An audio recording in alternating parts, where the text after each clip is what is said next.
झारखंड में जो दुमका में जो हरकत हुई है वो काबिल मज़म्मत है, कंडेमनेबल है और वो हैवानियत की एक मिसाल पेश करता है कि एक नौजवान ने एक बच्ची को ज़िंदा जला दिया है। तो जितना भी उसका कंडेम किया जाए कम है और मैं उसको पूरे सख्त अल्फाज में उसका ना सिर्फ कंडेम करता हूँ बल्कि झारखंड की सरकार से ये मुतालबा भी करता हूँ कि उस केस को अच्छी तरह से डील करें और अगर हो सके तो एक कोर्ट को डेजिग्नेट करवाए और वहाँ पर ये केस चलाया जाए और उसको सख्त से सख्त सज़ा दिलाए कानून के तहत। तो ठीक है, हम भी डिमांड कर रहे हैं कि एक स्पेशल कोर्ट बनाया जाए और क़ानून के तहत उस पर केस चलाया जाए, केस को मजबूती से लड़ाया जाए और जो सख्त से सख्त सज़ा हमारे इंडियन पीनल कोड में है वो उनको उस शख्स को मिलनी चाहिए। काबिल यानी जस्टिफाइबल से छोड़िए, ये तो हैवानियत है ये। देखिए, आप लोगों को थोड़ी जानकारी होगी, अगर नहीं है तो मैं बताना चाहूँगा कि 1980 में इस गांव के ज़िम्मेदारों ने इस बात को तय किया था कि जुम्मे की नमाज एक पर्टिकुलर घर में अदा की जाएगी। तो 1980 से एक मुसलमान के ज़ाती मकान में ये जुम्मे की नमाज अदा हो रही है 1980 से।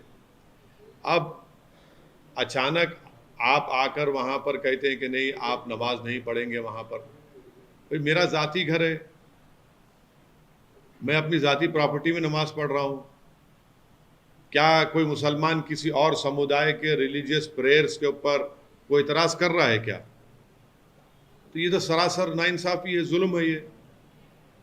आप क्या डिमांड करते हैं? डिमांड क्या कर रहे हैं? डिमांड क्या है कि मेरे को आर्टिकल 25 में फ्रीडम ऑफ रिलीजन है।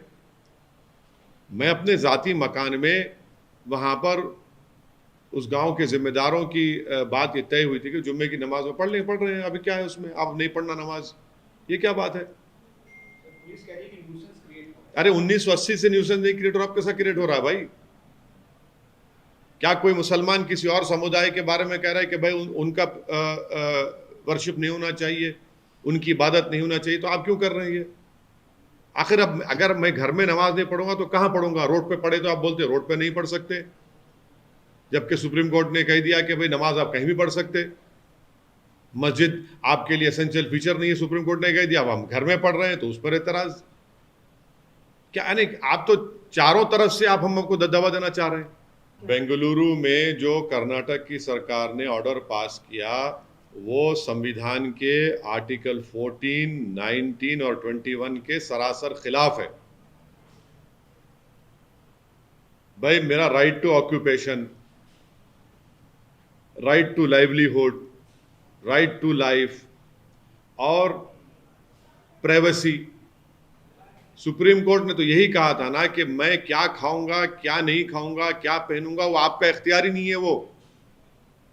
तो भाजपा की सरकार कर्नाटका में सुप्रीम कोर्ट के जजमेंट के खिलाफ ये फैसला ले रही है। संविधान के आर्टिकल 14, 19 और 21 के खिलाफ उन्होंने ये फैसला लिया और कर्नाटका में 80% लोग गोश्त खाते हैं। केंटकी फ्राइड में चिकन मिलेगा, मैकडॉनल्ड में बर्गर मिलेगा, होटल में गोश्त मिलेगा, मगर वो जो गरीब अपनी छोटी दुकान खोलकर कारोबार करके अपना पेट काटता है, वो जो छोटे गरीब लोग जो प्रोटीन हासिल करने के लिए अपना गोश्त खाते हैं, आप उनको सजा दे रहे हैं। ये दौलतमंदों की सरकार है ये, और आप तो संविधान के खिलाफ है। 80% लोग गोश्त खाते हैं और सब जानते हैं कि वो एक बेहतरीन न्यूट्रिएंट है गोश्त। चिकन की दुकान बंद रहेगी, गोश्त की दुकान बंद रहेगी, क्या है ये? और इतना बड़ा बेंगलुरु है जहां पर मल्टीनेशनल कंपनीज है, सॉफ्टवेयर इंडस्ट्री है। क्या पैगाम दे रहे हैं पूरी दुनिया को भाजपा वाले? सिर्फ नफरत है आपको क्योंकि वो कारोबार ज्यादा मुसलमान करते। भाई, गांधी जयंती के दिन मानते इज्जत करना चाहिए। अब हर चीज में आप दुकान गोश्त नहीं बेचेंगे, वो नहीं बेचेंगे, क्या करेगा फिर गरीब, बताइए?